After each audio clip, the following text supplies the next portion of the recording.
तो अगर आप अभिनव मनोहर को बाहर करना चाहोगे, आपके पास एक ही ऑप्शन बचा है, वो है सचिन बेबी, या फिर आप जो ओवरसीज कोटा से आप कामिंदो मेंडिस को ला सकते हो अभिनव मनोहर की जगह। थोड़ा सा बॉलिंग भी आपका बढ़ जाएगा, लेकिन अब कामिंदो मेंडिस आएगा तो मुल्डर को बाहर करना पड़ेगा, फिर सिमरजीत सिंह को वापस बुला सकते हो। और केकेआर के जो न्यू बॉल बॉलर से कल के मैच में बहुत ज्यादा काम में आने वाला है, पिक्चर में आने वाला है। मैं कहता हूँ क्यों, एसआरएच का हिस्ट्री रहा है, मतलब जो नया एसआरएच का टीम है उनका हिस्ट्री रहा है, जब जब टॉप ऑर्डर कोलैप्स हुआ ये टीम चला ही नहीं है। अगर केकेआर के न्यू बॉल बॉलर्स पिक्चर में आ जाएगा, केकेआर ये मैच एक तरफा कर सकता है। दीपक चार को एक शॉर्ट बॉल पे, back of the line ball पे बैकफुट पे पंच करके चौका मारा था। दो शॉट पे पता लग गया था कि क्लास क्या है उसके बैट्समैन के पास।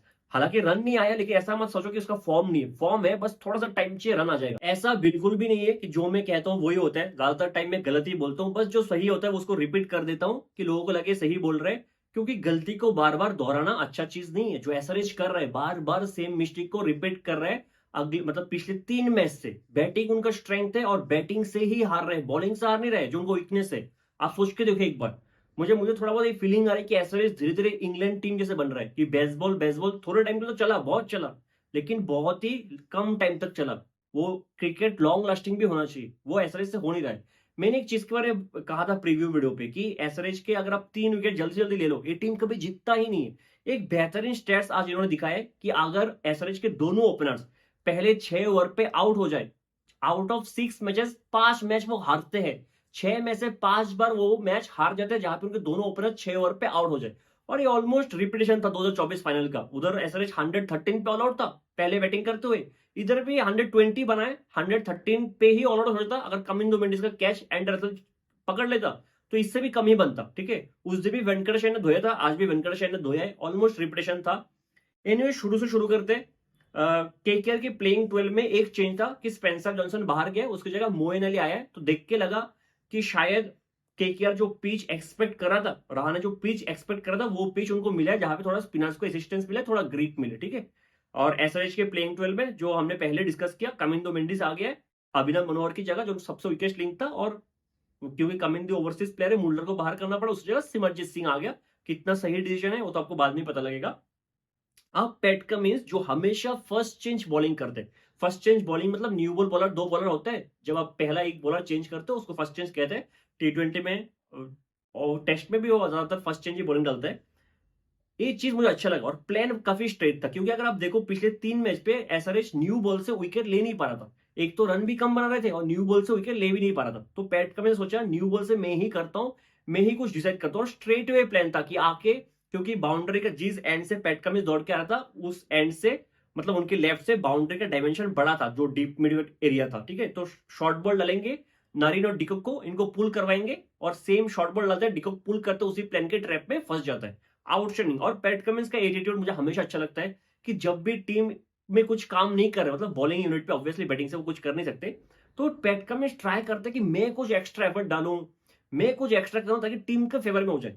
क्योंकि मैंने पैट कमिंस को कभी नहीं देखा कि न्यू बॉल से T20 में बॉलिंग कर रहा है। ठीक है, this is a good like attitude towards the game, सही डिसीजन था। अब शामी थर्ड ओवर में आके यॉर्कर लेंथ पे बॉल डालते हैं, सुनील नारायण इसको स्क्वीज करके गाइड करने की कोशिश करते हैं, आउटसाइड एज, क्लासन के लिए इजी कैच। 3 ओवर पे पहले 2 विकेट गिर गया। और मैंने ये चीज के बारे में भी कहा था कि केकेआर के प्रॉब्लम रहा है इस साल की, दोनों ओपनर्स मिलके ओपनिंग पार्टनरशिप खड़ा नहीं कर पा रहे। हाईएस्ट अभी 4 मैच हो गया, हाईएस्ट ओपनिंग पार्टनरशिप केकेआर का 41 था, जहां पे मोइन अली उस दिन आरआर के अगेंस्ट खेल रहा था, उस दिन भी मोइन अली का रन नहीं बन रहा था। 41 पे हर एक रन डिकॉक का ही था, मोइन अली कुछ 6 या 7 बना के गया था। तो ये प्रॉब्लम केकेआर का है और अभी भी रहा है। 4 मैच हो गया, ये प्रॉब्लम वो लोग फिक्स नहीं कर पाए। सॉल्ट और नारायण का जो जोड़ी था वो का वैकेंसी अभी भी खाली है। अब इधर से 5 ओवर बहुत आराम से चला है एसएलएच की तरफ। ठीक है, 6th ओवर डालते सिमरजीत, और सिमरजीत क्या ट्राई कर रहा था, टू बी वेरी ऑनेस्ट मेरे को पता ही नहीं लगा। सिमरजीत साहब क्या एक्सपेक्ट करते हो, क्या आप एक्सपेक्ट करते हो कि सिमरजीत आके स्विंग करेगा, थोड़ा सा लेटरल मूवमेंट मिलेगा? नहीं, सिमरजीत साहब एक्सपेक्ट करते हो कि पेस से डालेगा, थोड़ा सा एक्स्ट्रा बाउंस, थोड़ा से बाउंसर्स, बॉडी लाइन बाउंसर्स, की बैट्समैन को पेस से तंग करेगा, बाउंसर से तंग करेगा। सिमरजीत आके क्या किया आज? और मैं सिर्फ 6th ओवर की बात नहीं कर रहा हूं, पावर प्ले के आखिरी ओवर की बात नहीं कर रहा हूं, 4 ओवर उसने डाला है, 4 ओवर में उसने सेम ही चीज किया है। आज शायद एक भी बॉल उसका 140 प्लस नहीं था, अगर 140 प्लस भी होगा शायद 1 या 2 बॉल होगा 4 ओवर के स्पेल पे, जो सिमरजीत 150 टच कर रहा था पहले मैच पे आरआर के अगेंस्ट। 127, 133, 129 ये स्पीड था सिमरजीत का। और बाउंसर्स पता है क्या है? Down the leg, down the leg. 4 over में जितने भी छक्का खाए सब शॉर्ट बॉल, सब डाउन द लेग, सब पुल करके छक्का मारा। रहाणे, रघुवंशी, वेंकटेश अय्यर, रिंकू सिंह, बहुत ही खराब बॉल किया है सिमरजीत सिंह ने, बहुत ही खराब बॉल। और मैं सिर्फ पावर प्ले के लास्ट ओवर की बात नहीं कर रहा हूं, ठीक है। आप 5th से लेके 9th ओवर तक, क्योंकि उतना ज्यादा रिस्क ले नहीं रहा था कोलकाता, तो कमिंस ने 6 से लेके 9th ओवर तक, क्योंकि इसका शामी का 3 ओवर पावर प्ले में खत्म हो गया था और पैट कमिंस का 2, तो 5th से लेके 9 ओवर तक ये 5 ओवर में इन्होंने सबको ट्राई करवाया। हर्षल पटेल, जीशन अंसारी, सिमरजीत सिंह, किसी ने विकेट नहीं लिया। तो 10th ओवर फिर कमिंस खुद डालने आ गया, है ना। ये मतलब कमिंस का भी 3rd ओवर 10th ओवर में खत्म हो रहा है, ठीक है।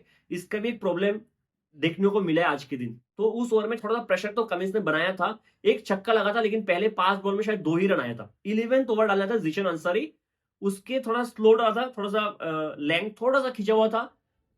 अजिंक्य रहाणे रिवर्स स्वीप करने की कोशिश करते हैं, उसमें ग्लव्स लगता है और क्लासन के लिए एक इजी कैच। अजिंक्य रहाणे का वो शॉट मुझे बिल्कुल समझ नहीं आया। अगर आपके बैट से रन नहीं आ रहा था, तब अगर आप रिस्क लेते ऐसे कि चलो रन नहीं आ रहा है, थोड़ा सा रिस्क लेता हूं, रन रेट को बढ़ाना पड़ेगा, तो अलग चीज था। अजिंक्य रहाणे बहुत ही खूबसूरत तरीके से बैटिंग कर रहा था। जो स्ट्राइक रेट पे सवाल करेंगे, आई डोंट बिलीव, अगर 3 ओवर पे 2 विकेट गिर जाए उधर से, अगर वो 140 के स्ट्राइकर से बैटिंग करके जा रहा है, he has done his job brilliantly. और अगर आप अजिंक्य रहाणे का आज इनिंग्स देखो, जितने भी छक्के लगे, एक भी शॉट ऐसा नहीं लगा कि मिस टाइम है, सीधा बॉल बैट के मिडिल से लग के गए। कुछ जो पिकअप शॉट्स खेले, ब्रिलियंट तरीके से अजिंक्य रहाणे बैटिंग कर, जो डीप मिड विकेट के एरिया अजिंक्य रहाणे ने छूना है पिछले, मतलब 2023 में वो इनिंग्स देखा कि ज्यादातर डीप मिड विकेट के एरिया पे मार रहा है। आज भी डीप मिड विकेट के एरिया को ज्यादा पिक किया, आउटस्टैंडिंग बैटिंग किया, ठीक है। वो 11th ओवर था जिशन अंसारी का। 12th ओवर में सिमरजीत सिंह की बॉल पे रघुवंशी का इजी कैच नीतीश कुमार रेड्डी छोड़ देता है। नीतीश कुमार रेड्डी के साथ क्या हुआ है, रियली डोंट नो। ऐसा लगता है कि मतलब कोई मंदिर में उसको छोड़ के आना पड़ेगा 1-2 महीने के लिए।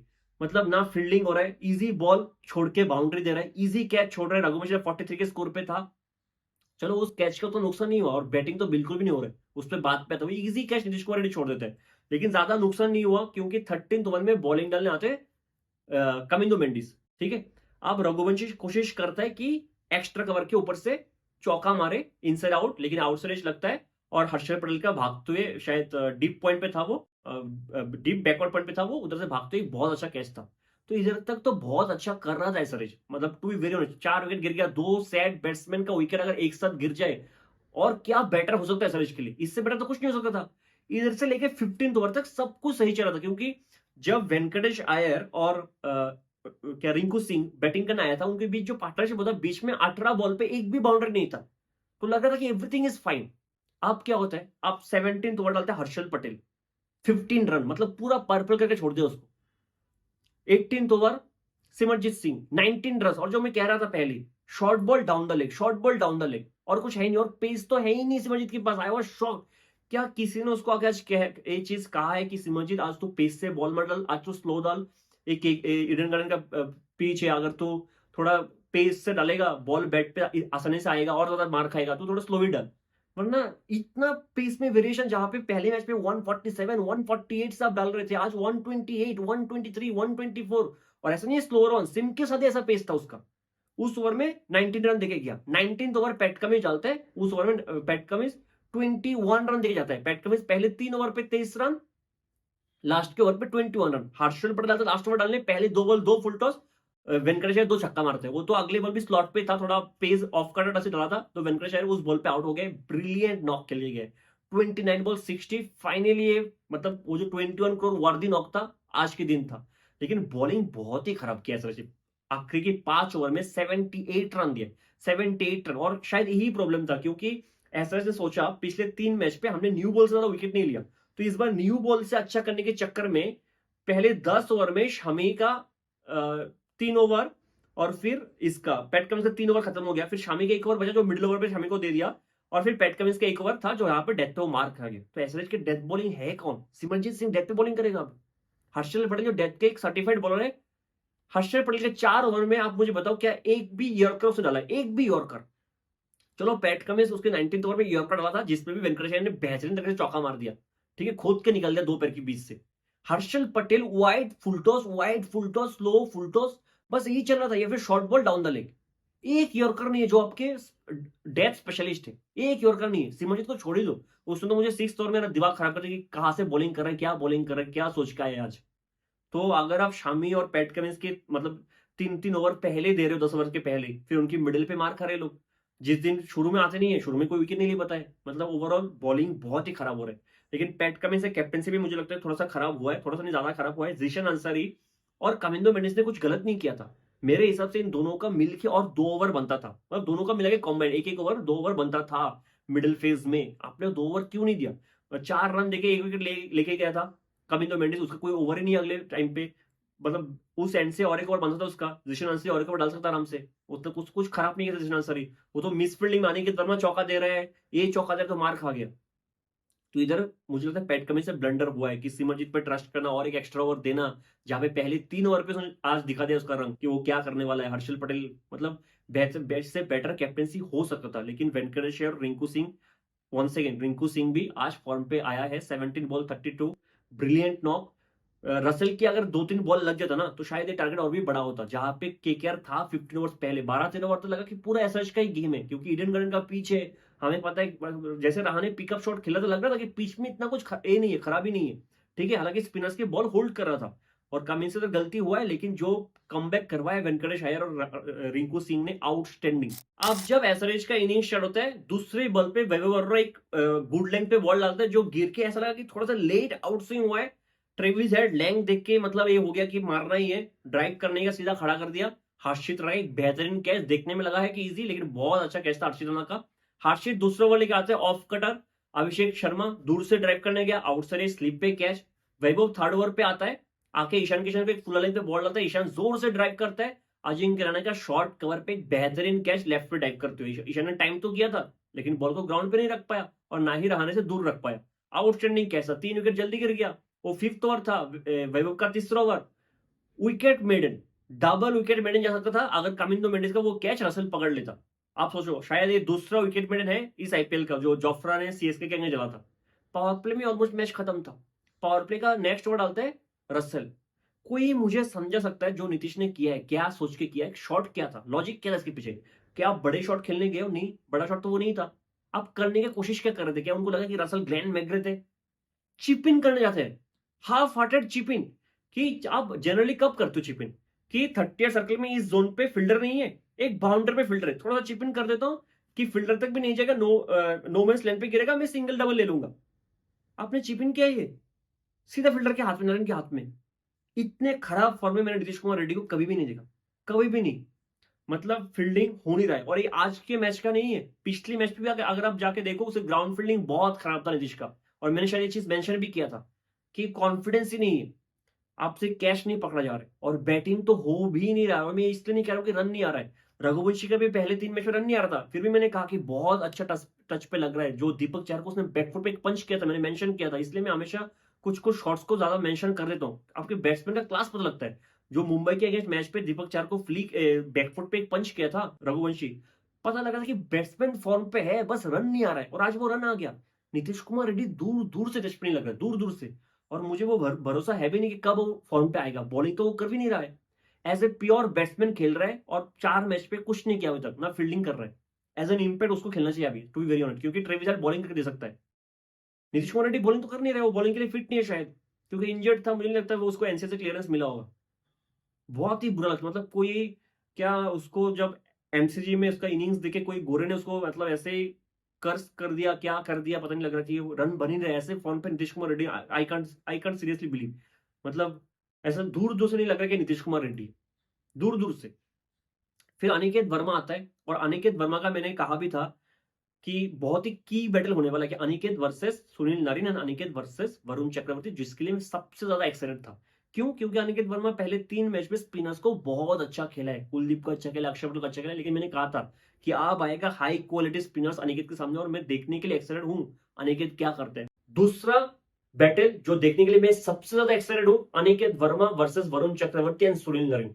लेकिन फाइनली कल उसके सामने क्वालिटी स्पिनर्स होंगे, वरुण चक्रवर्ती और सुनील नारिन। आप देखते हैं मुझे कि अनिकेत वर्मा क्या करते हैं। वरुण चक्रवर्ती डालता है बॉल, क्रॉस बटर शॉट खेला जाता है सीधा डीप मिड के हाथ पे।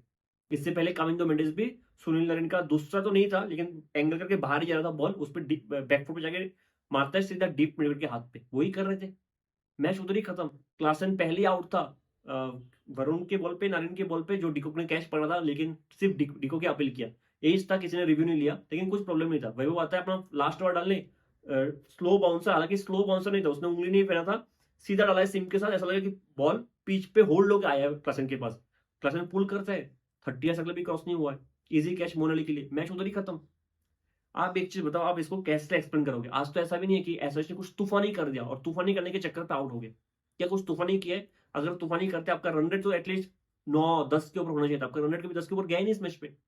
क्या एसएच का रन रेट कभी 10 के ऊपर गया है इस मैच पे? आपसे 120 150 नहीं माना जा रहा, 120 पे आप ऑल आउट हो रहे हो। ना तूफानी करने के, बहुत ही खराब बैटिंग किया आपने, और केकेआर ने बहुत ही अच्छा बॉलिंग किया, बहुत अच्छा बॉलिंग किया। उधर से जो आपने बॉलिंग किया ना, सिमरजीत ने, हर्षल पटेल ने, एक यॉर्कर नहीं डाला, सर्टिफाइड डेथ स्पेशलिस्ट है सिमरजीत सिंह, उसका स्ट्रेंथ है, उस स्ट्रेंथ भूल ही गया है। ऐसा लगता है कि कोई मतलब किसी को क्लोन करके भेज दे अपनी जगह कि डाल रहा है bowling. Unbelievable. PAT Cummins spinner का और 2 ओवर मांगता था, वो भी नहीं दिया है। बहुत ही खराब परफॉर्मेंस था। ऐसा इस पोजीशन से कमबैक कर पाएगा नहीं, बोलना बहुत ही मुश्किल है, क्योंकि जो अगर आप देखो हारने का तरीका भी होता है ना, अगर आप अपने वीकनेस से हार जाओ मैच तो ठीक है, एक्सेप्टेबल है कि बॉलिंग खराब है, मतलब 220 चेस करना था, केकेआर ने चेस कर दिया क्योंकि बॉलिंग खराब है। आपका स्ट्रेंथ है बैटिंग, आपका आपसे बैटिंग हो ही नहीं रहा, बिल्कुल भी नहीं हो रहा, बैक टू बैक 3 मैचेस पे। वो तो आरआर का, मुझे लगता है कि कोई ने, किसी ने, ट्रेविस हेड या फिर किसी ने पैट कमिंस को दिखा दिया था कि रियान पराग ने उस बीआर बैसेप के पॉडकास्ट पे क्या कहा था कि उसको मिल गया है कि कैसे एसआरएच को 250 से नीचे रोक ले, इसलिए आरआर को पिल के चला गया।